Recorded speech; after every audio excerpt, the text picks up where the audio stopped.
Bienvenidos a todos, gracias a los asistentes por participar de este seminario. Hoy la magíster Rosa Chalco nos presenta el seminario de crítica número 257 de aquí del Instituto. Ella es profesora de Artes en Música por la Universidad Nacional de las Artes, magíster en Diseño por la Universidad de Palermo y doctoranda de la Facultad de Ciencias Sociales de la Universidad de Buenos Aires. Es investigadora principal y coordinadora de la sección de investigaciones estéticas aquí del Instituto Norteamericano y es investigadora en el proyecto UBACIT que dirige Verónica de Valle. Aquí en la FADU trabaja en la asignatura Historia del Diseño Indumentario y Textil y ha dictado seminarios de posgrado en Argentina, Brasil y España. Hoy va a presentar un trabajo titulado Las películas cuentan la historia del tango, representaciones de sus orígenes en el cine clásico argentino. Tenemos como comentaristas invitados por ella al doctor Omar García Brunelli, quien es licenciado en música con especialidad en musicología por la Facultad de Música de la Universidad Católica Argentina y doctor en Historia y Teoría de las Artes por la Universidad de Buenos Aires. Es investigador del Instituto Nacional de Musicología Carlos Vega, donde dirige el proyecto Antología del Tango Rioplatense. Y también tenemos al doctor y arquitecto Mario Sahugo, de aquí del Instituto Norteamericano. Es arquitecto, doctor en arquitectura y profesor titular consulto de la FADUBA. Ha sido miembro del Consejo de Planificación Urbana, miembro del Consejo del Plano Urbano Ambiental, miembro de la Academia Nacional del Tango, subsecretario de Planeamiento del Gobierno de la Ciudad de Buenos Aires y director del Instituto Norteamericano de Investigaciones Estéticas. Por último, es miembro fundador de la Academia de Arquitectura y Urbanismo. Así que, Rosa, te dejamos con tu presentación. Muchas gracias Laura por organizar el seminario y muchísimas gracias Omar y Mario por vuestros comentarios. Bueno, como el texto está disponible online en la página del Instituto, elegí en esta presentación aportar los ejemplos audiovisuales, buscar ir por el lado de ir contando los puntos más sobresalientes del texto a través de justamente los ejemplos de las películas.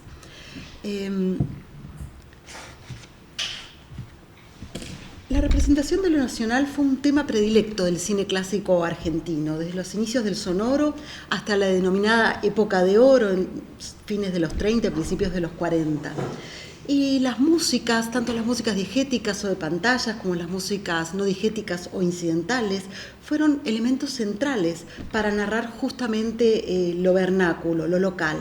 Tangos, milongas, músicas folclóricas poblaron las pantallas de un cine popular que se construyó en estrecha relación con las industrias de la música y de la cultura, con la radio, la fonografía, la edición de partituras y de revistas, conformando un sistema sinérgico de industrias culturales interrelacionadas y que se retroalimentaban entre sí.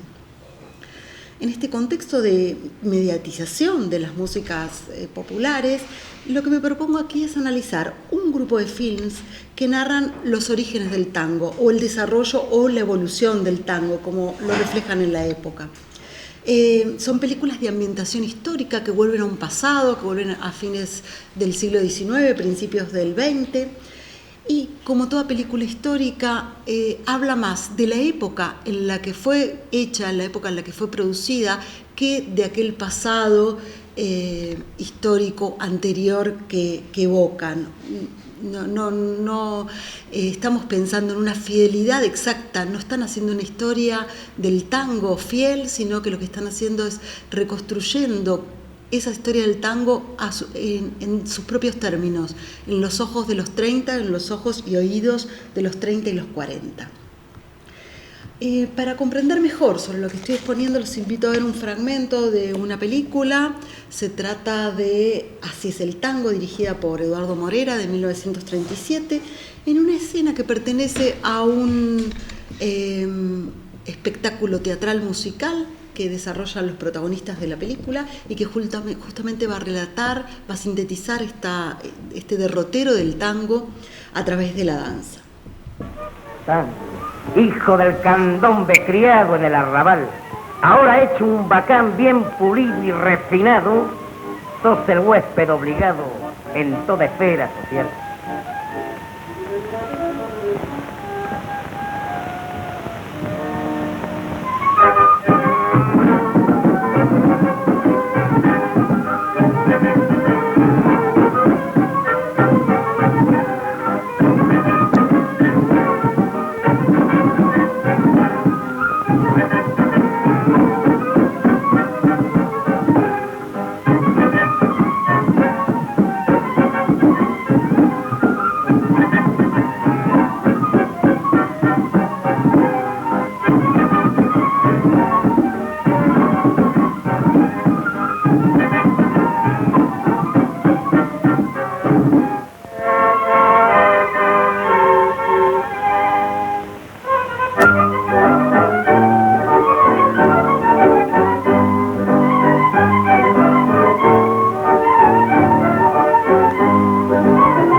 secuencia nos muestra un anclaje en el candombe o la música afro-rioplatense, o sea, el tango se origina allí.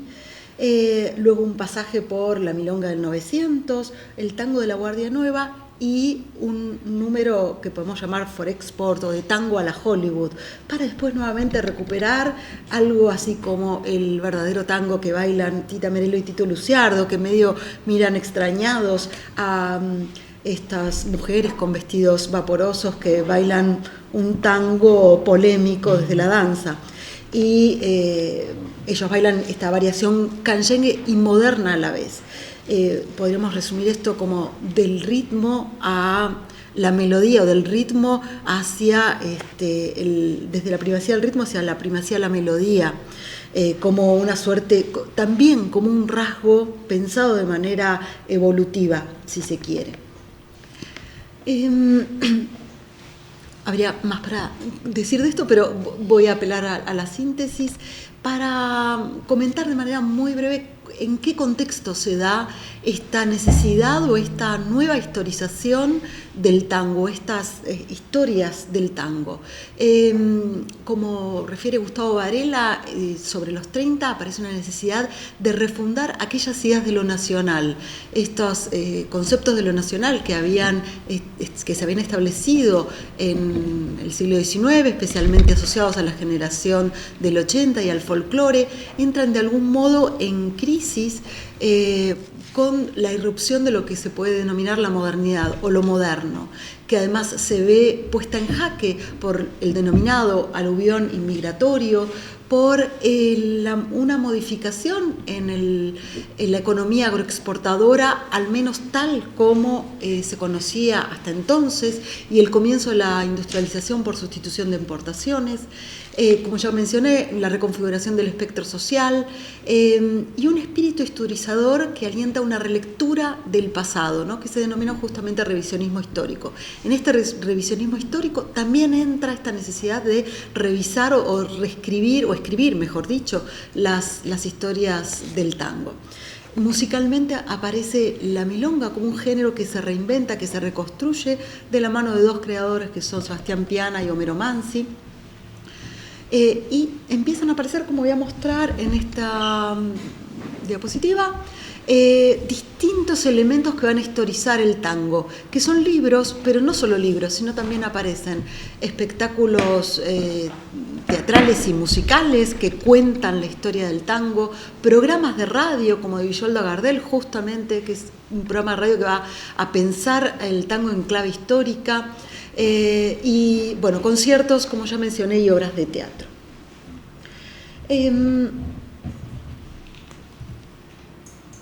La tesis o hipótesis de este trabajo es que este desarrollo, esta historia del tango, se cuenta en clave de ascenso. La palabra es la del ascenso. Es decir, el tango, su historia es una historia de una historia ascendente, del suburbio al centro, de la marginalidad a las clases altas, de Buenos Aires a París, París entendido también como ese factor de ascenso, de legitimación y de consagración del tango, y también hay ascenso en los protagonistas de las películas y en las figuras, ¿no? Las películas y los argumentos de estas películas que cuentan la historia del tango van a contar el ascenso de los artistas, de sus primeros pasos hacia su consagración, hacia su legitimación, también siempre mediada por los viajes al exterior, especialmente en París. Entonces, a través de esta idea del ascenso, que voy a ir a las películas a dar cuenta de estas transformaciones, de esta mirada sobre la historia del tango. Esta idea del ascenso ya está presente en estas películas pioneras que hace Morera, los llamados cortos de Gardel, y voy a mostrar un pequeño ejemplo, este diálogo entre Francisco Canaro y Carlos Gardel, que da cuenta de este espíritu de consagración, superación y legitimación del tango en el mundo. Y nuestras canciones, con la ayuda del fil sonoro argentino. Yo, por mi parte, te acompañaré con mi orquesta y haré lo imposible para que nuestras canciones sigan triunfando en el mundo entero. Muy bien, viejo. ¿Largamos esta carrera? Larguemos. Que suene la campana. Listo el pollo nomás. Que va a ser esfuerzos por llevar, todos sus esfuerzos por llevar nuestra música criolla alrededor del mundo y que el tango triunfe allí. Y como no podemos dejar,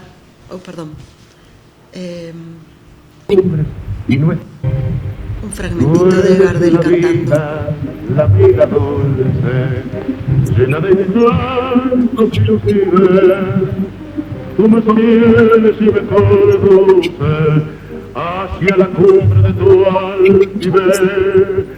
Tú eres constancia, yo soy paciencia, tú eres ternura, yo soy piedad.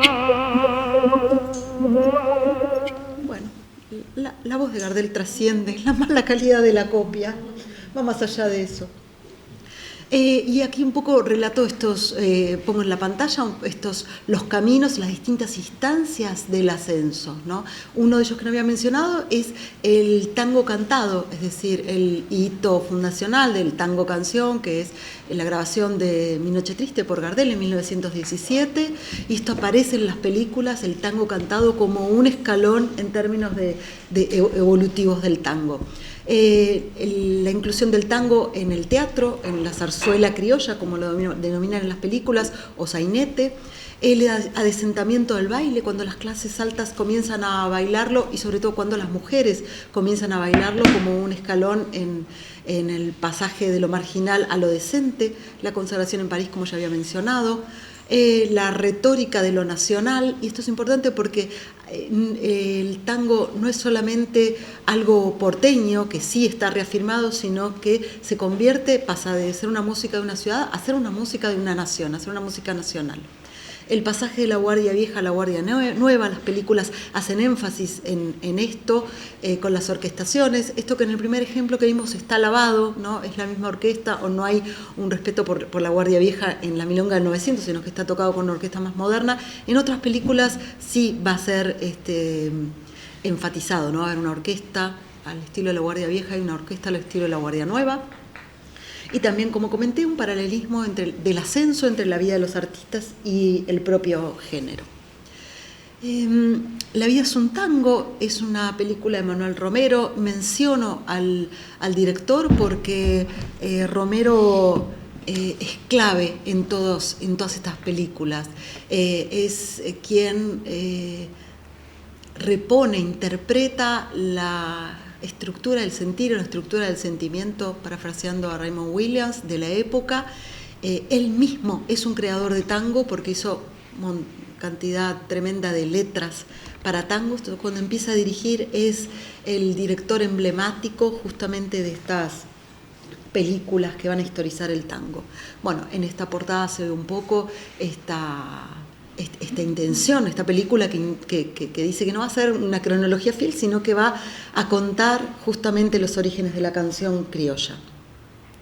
Y voy a poner un fragmentito en donde la película repone el modo en que el tango va al teatro, ¿no? Justamente con un personaje que va a ser de Pepe Podestá.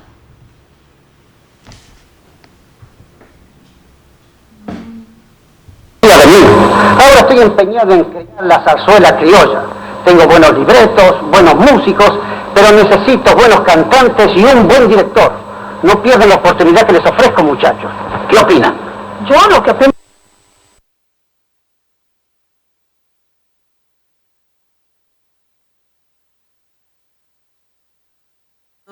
Lo que dice es que lo lleva al tango, al teatro, en donde el tango, la zarzuela criolla va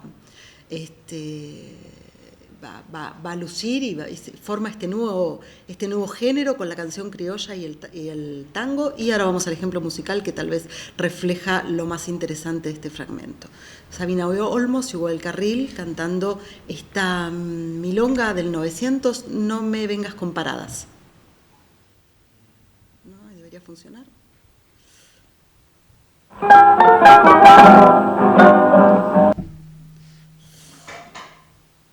Hay quien me va con un talento,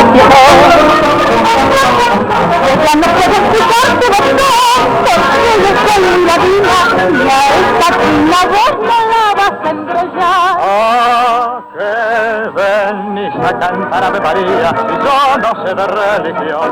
Son muy vistosos sus cantos salvavidas, acompañarlo al acordeón. Tumba que tumba y retumba mi corazón aquí dentro, y pierdo entonces la calma, y ya no vuelve un momento. Temo y retemo y llamo con mi amor, cual chinchulín en la brasa, cual corderito que se abraza en el fuego, por ti mi vida, mi perdición. Pega un colazo, mi china. Toma pa'l trango y dame el vuelto. Tumba y tumba el corazón.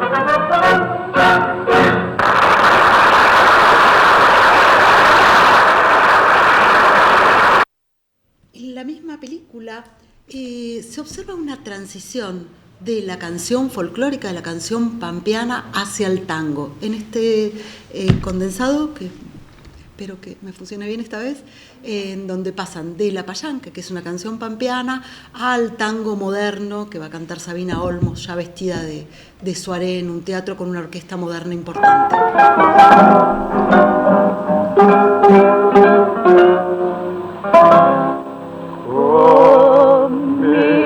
Payanca de amor, siempre mimado por la mujer, pude enlazar su corazón, su corazón.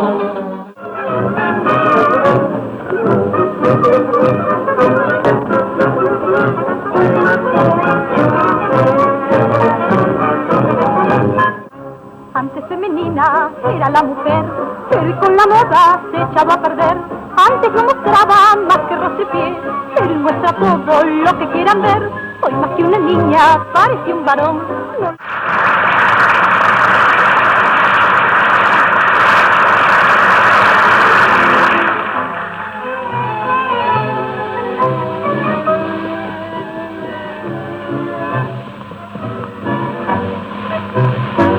¿Te acordás, milonguita vocera? La pebeta más linda y chiclana, la pollera cortona y las trenzas, y en las trenzas un beso de sol. Es interesante en esta secuencia, bueno, el del medio es un foxtrot, no es un tango, pero pertenece a, tomo la palabra de Omar, al paratango o al pantango, y evidentemente en este caso inspirado por Rubias de New York, el foxtrot que canta Gardel en el tango en Broadway, ¿no? Como hay una incorporación de otros géneros cantados o asumidos por tango o por cantantes de tango, en la misma, que le pertenecen a la misma escena tanguera. Bueno, voy con creo que ya el último ejemplo y cerrando un fragmentito. Los muchachos de antes no usaban gomina, va al pasado con esa nostalgia tan propia de la Guardia Nueva, ¿no? De este tango plañidero que hace de la melancolía, de la nostalgia por el pasado su poética.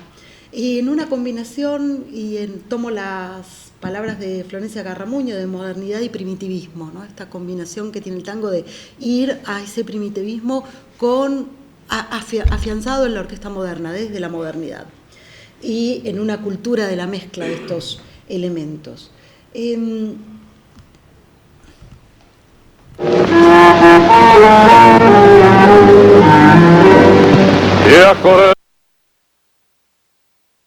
Que es muy interesante ver el texto, pero porque me interesa enfatizar este otro ejemplo en donde se produce una disonancia, un contrapunto entre el tango y el vals, ¿no? Y donde se ve claramente este rechazo de las clases altas al tango.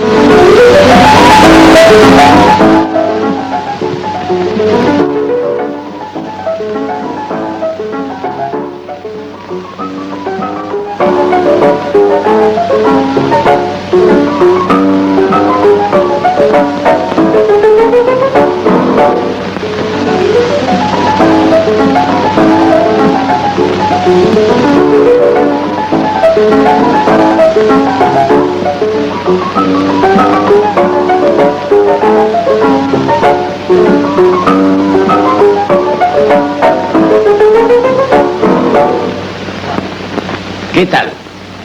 Es mi última composición. ¿Y qué pieza es esa, joven? Un tango milonga, de esos que están de moda. De moda los tugurios. ¿Y cómo lo titula? ¿Qué cara tenés de otario? ¡Qué vergüenza! Camila, preferimos una de tus canciones. No son tan vulgares. Yo... Sí, hijita, sí. Haceles el gusto. Acompañá a tu novia, pues.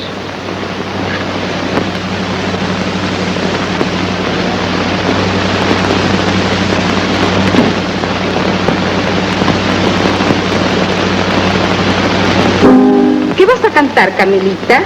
El último vals que ha llegado del extranjero, sobre las olas.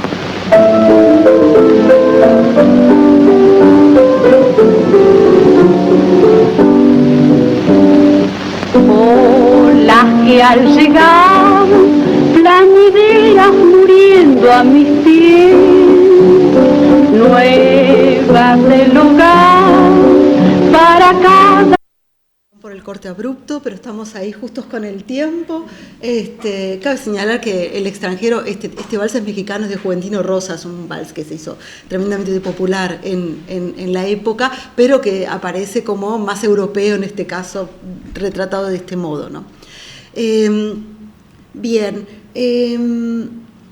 para cerrar, lo que me interesa enfatizar es que cuando el cine de ficción va al pasado no lo hace con un espíritu documentalista necesariamente, con un rigor histórico, sino que en todos los casos construye una interpretación que refleja su propia época. Es decir, el tango va al pasado y critica a las clases altas que lo despreciaban, sabiéndose ya triunfador, sabiéndose ya instalado como esa canción nacional.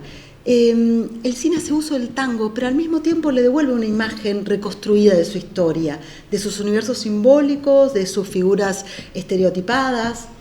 Y las películas construyen distintos mitos originarios. Algunas destacan el origen afro o del candombe, el afro-rioplatense, otros se refieren a los orígenes pampeanos, a la canción criolla, a los payadores. Hay varias películas que no tuve tiempo de mostrar, pero que están en el texto, que enfatizan la figura de Bettinotti, ¿no? Por alguna razón Bettinotti aparece varias veces representado, Bettinotti el payador, en varias películas, probablemente de la mano de Mansi también. Los payadores, y también aparece retratado en las películas el efecto que tuvo las industrias culturales, especialmente la industria fonográfica y la radio, como vectores del desarrollo del tango. En varias películas también se destacan esto de los orígenes marginales o prostibularios, como podemos ver acá, este desprecio, no solo como referencia, sino que además este aspecto sirve como un motor narrativo y para la dramaturgia interesante, ¿no? Personajes como la rubia Mireya, los taitas más mentados, funcionan cinematográficamente como personajes interesantes para motorizar narrativamente la trama.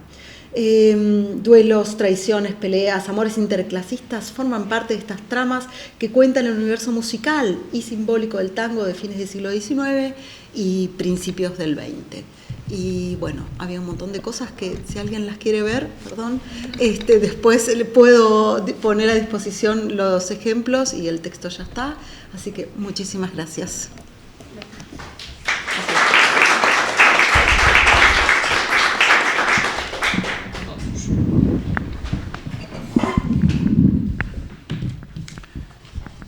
Yo voy a leer unos comentarios acerca del texto de Rosa. Agradezco la invitación a participar en este seminario. Bueno, el texto que nos ha presentado Rosa Chalco contribuye a comprender la situación del tango en los años de zozobra, pero de gran creatividad, que van de 1930 a 1940. En esa década parece que el género languidece, la gente lo olvida y sus principales figuras buscan reafirmar su rica historia con gestos ansiosos, grandilocuentes o nostálgicos. Al cabo, los músicos hicieron su parte y el tango se recuperó. Osvaldo Fresedo, Juan D'Arienzo, Aníbal Troilo, Elvino Bardaro y Pedro Laurens, entre otros, sentaron las bases que movieron los engranajes de una industria integrada por la radio, el cine, los discos, las revistas y la masividad del baile, que llevaron al tango a la década del 40, el núcleo de su época dorada. El trabajo sistemático sobre la cinematografía de estos años contribuye sin duda a comprender la articulación entre los años 20 y los 40 en la historia del género, ambos momentos de gran producción artística y duraderas definiciones estéticas. La encomiable tarea de analizar 218 películas argentinas producidas entre 1933 y 1943 nos muestra una estadística significativa. 101 películas incorporan tango, 95 jazz y 65 folclore. El estudio de Rosa Chalco informa que, dentro de la trama de los filmes, el tango como canción fue fundamental para que quienes se dedicaron a la historia del cine clásico argentino proclamaran que el género en ellas era infaltable y protagonista central. Tangos cantados que además eran protagonizados por los grandes artistas que también eran idolatrados por el público a través de la radio, el teatro y el disco. El surgimiento del cine sonoro se ensambla con gran naturalidad a la escena en la que se desenvuelve el género. Cuando se estrenan Tango y Los Tres Berretines, ambas de 1933, el tango estaba sumergido en una debacle en su popularidad. Pero la incipiente recuperación económica luego de la crisis del 30 incitaba a resurgir el consumo de esparcimiento y condujo hacia el éxito del cabaret de los años 40, que tendría su puntapié inicial en 1935 con Juan D'Arienzo y su orquesta tocando en el lujoso cabaret Chantecler. Ambos filmes se ocupan del ascenso del tango, contando la historia a través de los estereotipos que ya estaban instaurados en el saber popular a partir de las letras de los tangos de la década del 20, como el amure, las milonguitas, los guapos, el carnaval y los juegos de azar, entre otros tantos. Luego, en la década del 30, los letristas incorporaron otros temas como la nostalgia, la evocación histórica y la crisis social. Pero la gran novedad del cine sonoro y su apropiación del tango como atracción central fue un elemento primordial en el resurgimiento de la música rioplatense por excelencia.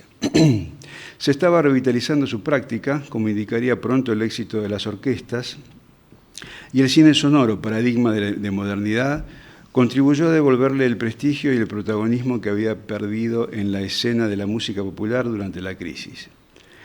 El cine reformulado con el sonido se nutre del imaginario preexistente que sería reforzado por la aparición de la primera historia, la de Héctor y Luis Bates. Estos autores contribuyeron a fijar algunos mitos, como el relato del origen prostibulario, aunque el tango ya estaba muy socializado a comienzos de siglo y su presencia era transversal en todas las capas sociales, por lo menos durante los carnavales. Probablemente las clases altas lo consideraran demasiado vulgar para el resto del año, aunque no tanto como para que las señoritas no lo tocaran en los pianos de las familias acomodadas, mediados por una robusta industria editorial que proveía lujosas partituras. Su presencia era también abundante, si no la más numerosa, en el repertorio de rollos de pianola, cuya producción local floreció en la década del 20, cuando la fábrica local Pampa editó centenares de tangos en rollos con títulos paralelos a las ediciones discográficas del género. Uno de los argumentos más repetidos en la cinematografía estudiada, la historia del tango como la crónica de su ascenso social, debía ser algo muy vívido para el público de los primeros filmes sonoros. Tengamos en cuenta que el primer auge del género se produjo entre 1920 y 1929, años de gran prosperidad y consumo. Algunos datos asombran. Solo en 1928 se produjeron tantos discos de tango como en toda la década de 1940. El tango había llegado rápidamente a ese rotundo éxito luego de la Primera Guerra Mundial, instaurándose como uno de los géneros representativos de lo nacional por excelencia. Pero es indudable que antes de esa explosión, en las primeras 2 décadas del siglo, había una cierta reticencia a aceptarlo. Un ejemplo de esta reluctancia lo encontramos en el relato del estreno del famoso tango El Choclo de Ángel Villoldo, compuesto en 1903. El autor se le hizo escuchar a su amigo José Luis Roncayo, a la sazón director de orquesta de zarzuelas, quien le propuso estrenarlo y escribió un arreglo para tocarlo con un pequeño conjunto que amenizaba las veladas del céntrico y lujoso restaurante El Americano. Villoldo no estaba de acuerdo, pensaba que el ambiente rumboso del restaurante se iba a escandalizar ante la aparición de un tango, pero Roncayo insistió y su estrategia fue presentar la obra no como un tango, sino como una danza criolla. El hecho es que fue un gran éxito. ¿Qué había pasado? ¿La concurrencia no se dio cuenta de que era un tango? No, en realidad Roncayo también enmascaró la música. Lo hemos podido comprobar recientemente. Hace poco se han encontrado y puesto en valor esos arreglos de 1903 y en ellos se observa que Roncayo no usó en el acompañamiento el ritmo de habanera o milonga que debían llevar entonces los tangos. Y la pieza pasó entonces como una alegre marchita con giros populares rioplatenses. En fin, el tango transitó desde esa situación ambigua de las 2 primeras décadas al auge masivo de los 20, y eso no fue una construcción narrativa, sino una realidad palpable, que sería aún recordada por el público de las primeras películas sonoras. El cine se transformó entonces en una eficiente máquina de difusión, como bien señala Rosa, a través del proceso de identificación con un tango renovado, vinculado a lo moderno, pero también apelando a la nostalgia de un tango primigenio y con la adopción de un universo simbólico tanguero complementario al relato de ascenso, y fundamentalmente por el lugar preponderante dado al tango como canción dentro de los filmes. Con respecto al origen del tango, las 2 películas iniciales de la filmografía tanguera aún no muestran el planteo del componente afro, como sí se observa en 1937 en Así es el tango. La cuestión afroamericana fue incorporada como relato de origen luego del éxito de la dupla Sebastián Piana-Homero Mansi en 1932, con su obra Milonga Sentimental. La vertiente de nuevas milongas con temas afroargentinos la popularizaron esos mismos autores desde 1934 con la milonga Juan Manuel, que ellos llamaron Milonga Federal.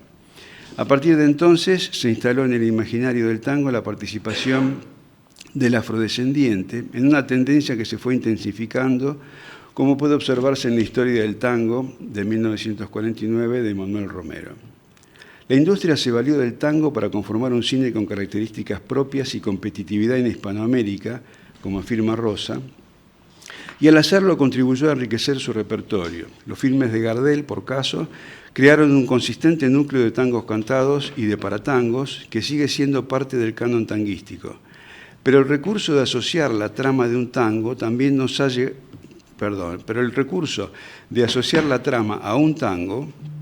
también nos ha legado joyas impensadas, como Monte Criollo, incluido en el film del mismo nombre, dirigido por Arturo Mom.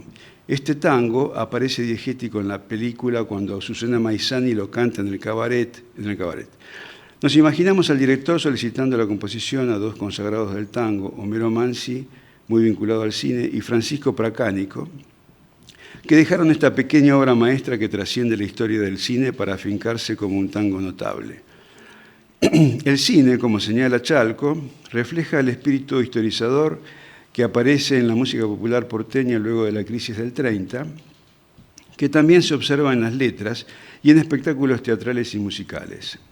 El relato del ascenso del tango, tantas veces abordado en las historias contadas por el cine de la época, seguramente estuviera respondiendo a la necesidad de una nueva legitimación luego de la crisis. En efecto, el texto cita a Gustavo Varela, quien dice muy bien que el tango se ve a sí mismo retrospectivamente como si algo de su presente estuviera seco y buscara fertilidad en el pasado. Por su parte, Blas Matamoro afirma que el tango de la misiadura, como él lo llama, ya no podía representar para las clases medias el júbilo de haber instalado un viejo emblema plebeyo en la alta cultura de la sociedad. Ambas citas sintetizan lo que se observa en el género en la transición entre la Guardia Nueva y los comienzos de la época de oro. Esta voluntad historiadora y de reposicionamiento del género se verifica claramente en el cine, como por ejemplo en Así es el tango, película que describe Rosa en el trabajo, en la que se representa un espectáculo de teatro musical que reproduce escenas de la cronología ascendente del tango. Pero también lo encontramos en fenómenos puramente musicales, como el así llamado tango sinfónico, en la ampliación del repertorio de las orquestas típicas, en la incorporación de nuevos instrumentos en los conjuntos y en la aceleración de los tiempos de ejecución. Estos cambios musicales se constatan en las principales orquestas de esos años, las de Julio De Caro, Osvaldo Fresedo, Francisco Canaro, Roberto Firpo y la Orquesta Típica Víctor. En el caso de las orquestas ampliadas, Osvaldo Fresedo parece haber sido el que primero realizó una experiencia de este tipo. El 3 de mayo de 1932 presentó un conjunto de 27 integrantes con la base de una orquesta típica y el agregado de maderas, metales y percusión para inaugurar el Cine Astor. Años más tarde, Fresedo reivindicó esta ocasión como inaugural en la especialidad. También en 1932, pero unos meses después, Julio De Caro llevó a cabo un ciclo de conciertos en el Teatro Broadway al frente de una orquesta organizada por Radio Splendid. De Caro realizó una segunda experiencia sinfónica en noviembre de 1936, la que Rosa Chalco menciona en su texto. El espectáculo, titulado significativamente La evolución del tango, 1870-1936, incluía tres nutridas orquestas, melódica, rítmica y sinfónica. El relato del ascenso del tango, tantas veces abordado en las historias contadas por el cine de la época, seguramente respondía, como todos esos intentos, a la necesidad de renovar la legitimación del género luego de la crisis. Abordar la historia del tango desde la perspectiva del cine, como ha hecho Rosa, nos brinda una riquísima información complementaria para comprender uno de los fenómenos más originales, complejos y ricos de la cultura argentina. Muchas gracias.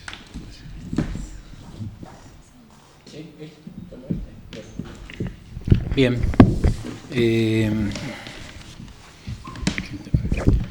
Tengo miedo de estrangularme con un cable. Primero quería decir, para mí, por un lado, digamos, es muy, digamos, satisfactorio que este tipo de asuntos se presente aquí en el instituto. El tango sigue siendo un problema en la cultura, vinculado justamente a sus contradicciones, ¿no?, de clase, entre otras cosas.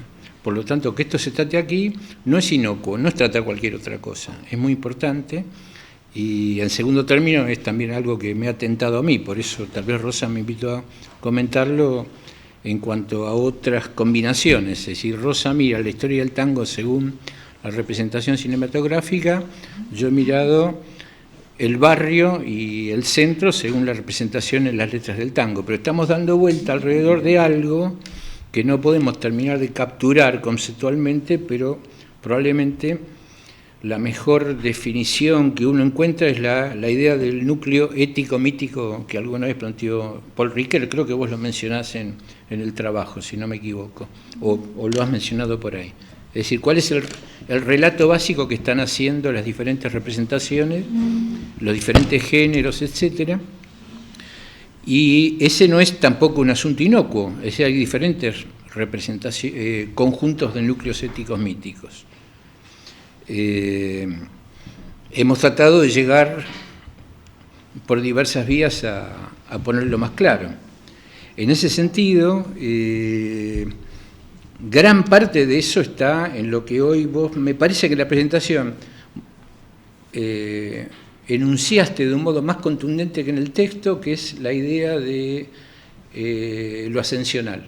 Me parece que lo planteaste con una manera más dominante que en el texto, donde hay más hipótesis que están ahí, digamos, balanceándose. Y me parece que eso va en la dirección que uno debe pensar, con la observación de mi parte que toda ascensión precede una caída. Es decir, que probablemente las películas son más ascensionalistas, pero en el mito del tango, y digo mito sin ninguna idea, digamos, peyorativa del concepto de mito, en el mito del tango hay un ciclo de ascenso y caída continuamente. La golondrina de Lepera, y por ejemplo pienso en San José de Flores, como imagen de la odisea dramática del que regresa de un intento de ascensión.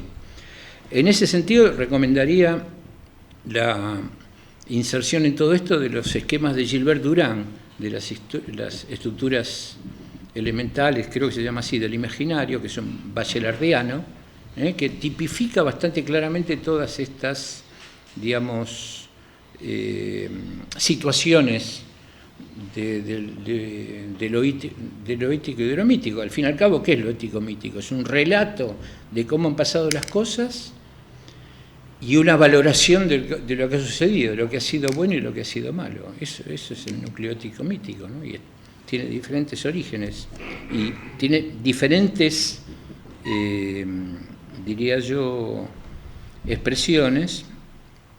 En ese sentido, yo diría, y esto me lleva a toda una obsesión mía que algunos amigos conocen, a una observación sobre la introducción del concepto de modernidad en todo esto, que es un concepto que por un lado, digamos, yo recomiendo desde el punto de vista higiénico eliminar de todo el discurso, pero por otro lado, no me engaño, es un núcleo ético-mítico, la modernidad ella misma, y no es, digamos,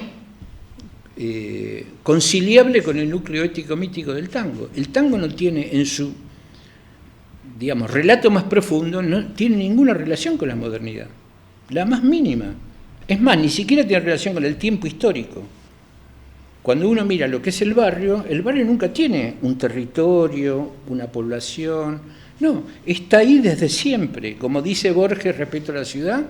Bueno, entonces digo, ahí hay que meditar bastante. En ese sentido, diría, al hacer el comentario para Rosa, yo sufrí una especie de dilema, porque por un lado me encanta el tema y por otro lado reconozco que es muy problemático hacer un comentario, es muy resbalosa la cuestión de las representaciones, los imaginarios, las ideologías, es muy difícil decir, como en cualquier otro campo, digamos, científico, te has equivocado porque no has visto esto o aquello. Digo, es muy difícil. Entonces, yo lo único que puedo hacer son pinceladas con observaciones que se me han venido a cuento leyendo tus trabajos. También debo confesar que fui a ver la presentación en la reciente defensa de tesis de doctorado de Rosa en sociales, así que me he ido, digamos, familiarizando con toda la cuestión. Pero es muy difícil decir, por ejemplo, yo podría hacer algunas observaciones metodológicas, pero con sus límites. Por ejemplo, que podía haber un estudio más sistemático de los textos que se plantean en los guiones, ¿no? Pero no es el fondo, tampoco diría es lo que me interesa mucho. Me interesa más esta cuestión ideológica, es decir, en qué sentido nosotros podemos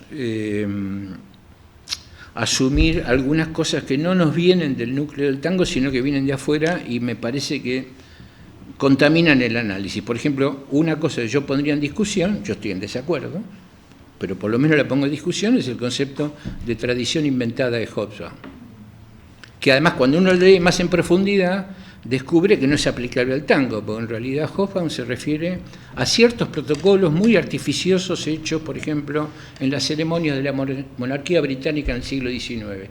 Y él mismo tiene que, digamos, rebobinar y decir, yo no me refiero a todas las cuestiones tradicionales, populares, etcétera, me refiero a estas cosas, pero resulta que en muchos ambientes académicos el concepto de tradición inventada es asestado sin ningún tipo de compasión a cualquier estudio de tipo cultural.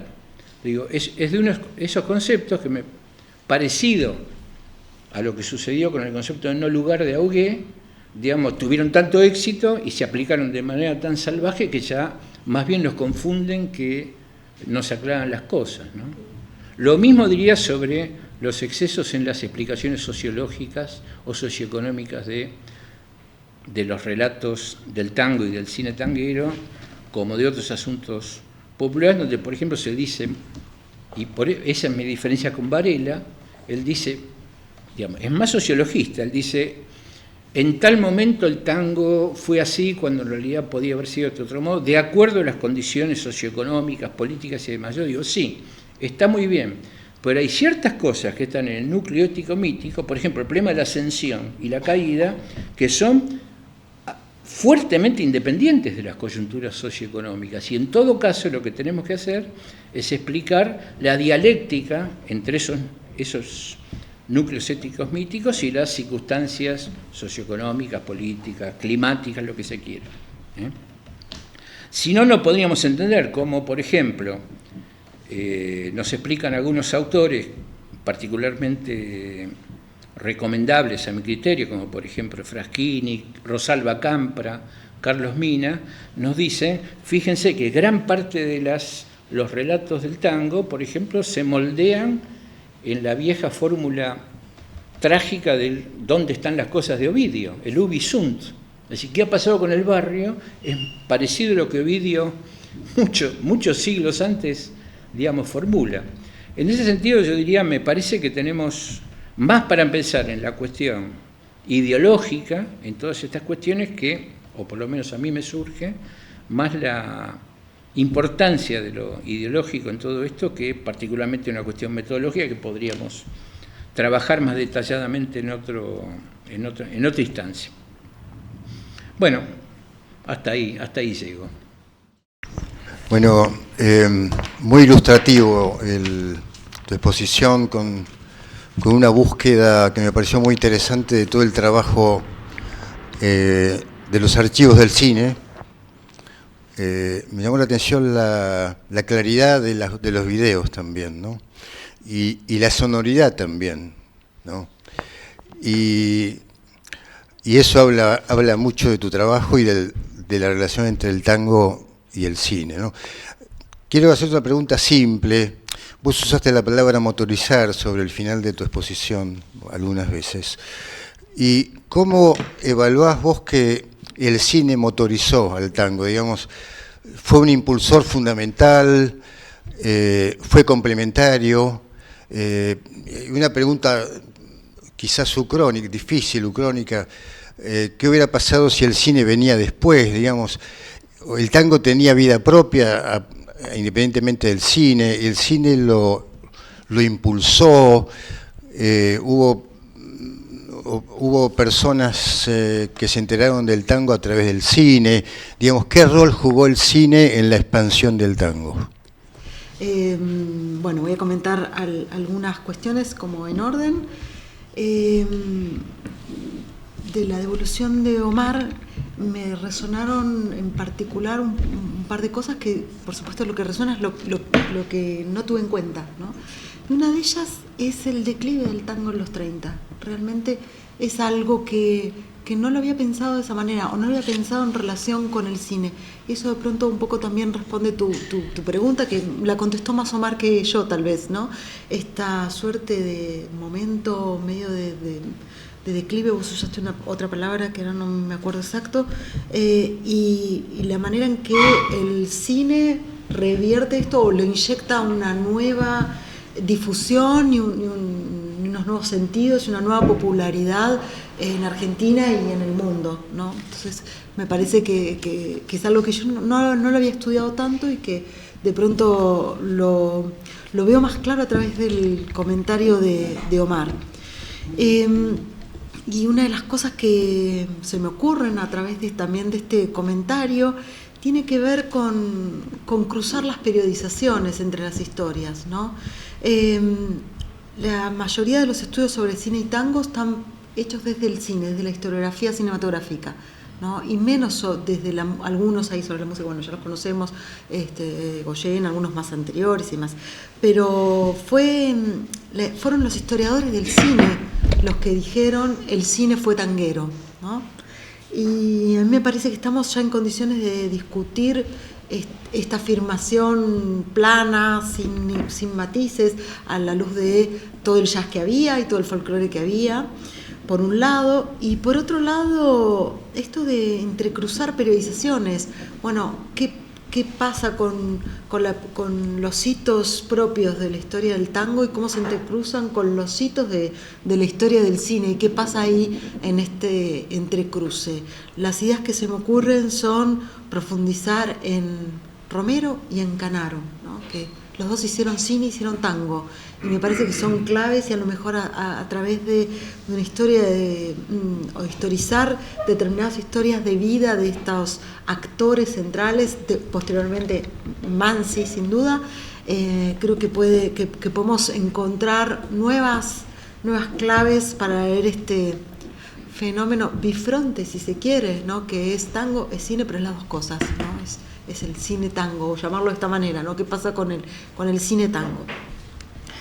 Otra cosa que me llevo muy interesante de los comentarios de Omar es, Omar, más de una vez comentaste que percibía esos públicos con reencontrarse con esas figuras, no ya en un disco, no ya en la radio, sino en la pantalla, ¿no? En el Star System, en la pantalla, que hubieran sentido estos públicos. Y me parece que esto también abre algo también poco estudiado y mucho más difícil de reponer, que es justamente estudiar los públicos, o la historia de los públicos, o la historia de la recepción, o pensar la recepción, que si todo esto documentalmente es difícil, encontrar las músicas ha sido un arduo trabajo, recuperar o intentar recuperar cómo era la recepción, y no solamente la recepción de las revistas, lo que decía la crítica, sino la recepción de estos públicos, del impacto que el tango, de esta inyección renovadora a través del cine, que hubiera producido en los públicos. Hay un par de detalles más también que me llevo, ir a leer a Matamoro, que lo tengo ahí en pendientes, la idea del tango sinfónico, y acá de nuevo Canaro, ¿no? Con Pájaro Azul, pero también creo que va a tener esto un impacto sumamente fuerte cuando aparece otro actor importante, que es Mariano Mores, y también en la música no diegética que va a ser de Mare para las películas. Entonces me parece que este sinfonismo asociado al tango, pero también a determinadas habilidades en la orquestación que van a tener especialmente de Mare y en algunos otros, y Mores, creo que también hay un algo interesante para desanudar. Me quedan más cosas, pero no. También vamos con el tiempo. Mario, muchísimas gracias. Cuando terminé de escribir el texto, yo me hice esa pregunta sobre la tradición inventada. Cuando lo releí un mes después, y después vino la defensa, tuve un clic sobre eso, ¿no? Porque fue lo primero que me apareció. A mí cuando empecé a encontrar todo esto y contrastado con todos los nuevos, o sea, ¿por qué la tradición inventada? Porque hay un montón de libros que, como bien mencionó Omar, empiezan a discutir determinados supuestos que el libro de Bates había canonizado, ¿no? El origen prostibulario. Tenemos el libro de Julia Carozzi que dice, no, el tango se bailaba en todos lados, esto es un mito construido, y bueno, el de Benedetti también, que también ahí empieza como a desanudar un montón de supuestos y núcleos éticos míticos que están, y que la historia debería, o el proceso de historizar, tiene la obligación de ir a desmenuzar o a poner en cuestión, o como dijiste bien, a problematizar o nuevamente visitar el tango como problema de investigación. Entonces ahí recojo el guante y llegué a anotar algunas de tus recomendaciones, que después por ahí te voy a pedir por mis apuntes no tan rápidos. Y creo que sí, que lo tomo como una primera aproximación, tal vez, esto de la tradición inventada frente a estos estereotipos que quedaron en la historia, pero que también estamos en condiciones de abordarlo con otros marcos teóricos. Otra de las categorías que también la asumí sabiendo lo problemático que es la categoría de modernidad, ¿no? Es la categoría de lo moderno o de la modernidad, y que tiene varias aristas. Una es pensar la modernidad en su época, cómo era considerado lo moderno.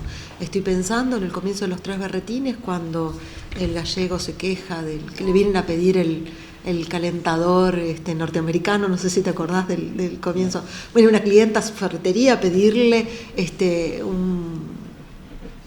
creo que era un calentador, sí. Y él se queja de que por qué no es el calentador a querosén de toda la vida, y que todo está influenciado por lo que viene de Estados Unidos, y se queja de esto y de Estados Unidos, y el cine mete todo en un mismo paquete, el cine, el tango, Estados Unidos, y todo como todo el paquete de lo de lo moderno.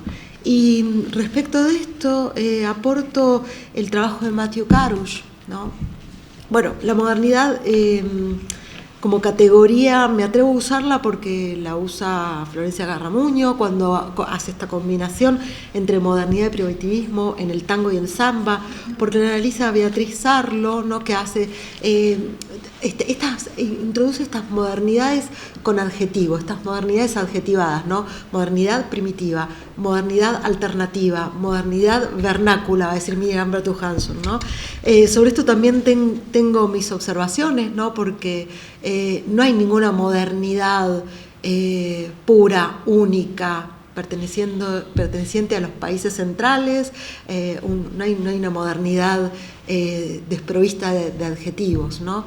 Y es algo que un poco aparece como categorizaciones para describir las modernidades periféricas, ¿no? Como dice Sarlo. Entonces mi observación es en esto de provincializar Europa, todas las modernidades pueden ser particulares, periféricas, o tener sus rasgos constitutivos, tanto como esta modernidad periférica nuestra, que Beatriz Sarlo describe como cultura de la mezcla. Y esto a mí me parece, más allá de la discusión sobre si modernidad sí, sobre modernidad no, sobre si modernidad adjetivada sí o no, me parece que la cultura de la mezcla sí es una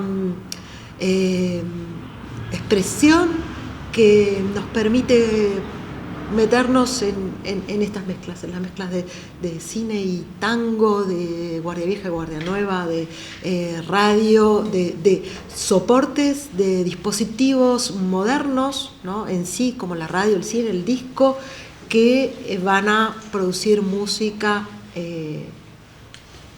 que mira el pasado, ¿no? Entonces todo el tiempo están en contradicción estas cuestiones. Y para cerrar, bueno, un poco lo que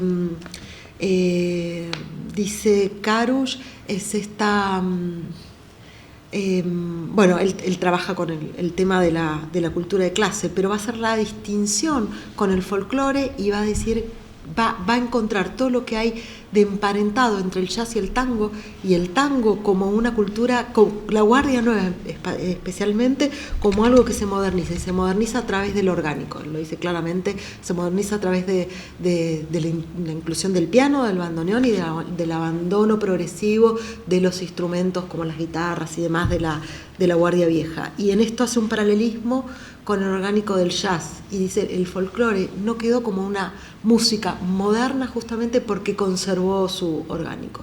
Los musicólogos le hacemos miles de discusiones a Karush por este atrevimiento que hace, pero a mí me parece que estas observaciones que hace desde la no musicología, desde animarse a meterse con algo que en otros ámbitos vamos con lupa, permite oxigenar un montón este problema. Es creo que un texto que aporta mucho y que transita también sobre música y cine. Más o menos creo que, no sé si queda más o menos respondida tu pregunta, hay mucho para decir también sobre eso, pero nada, cierro con muchísimas gracias.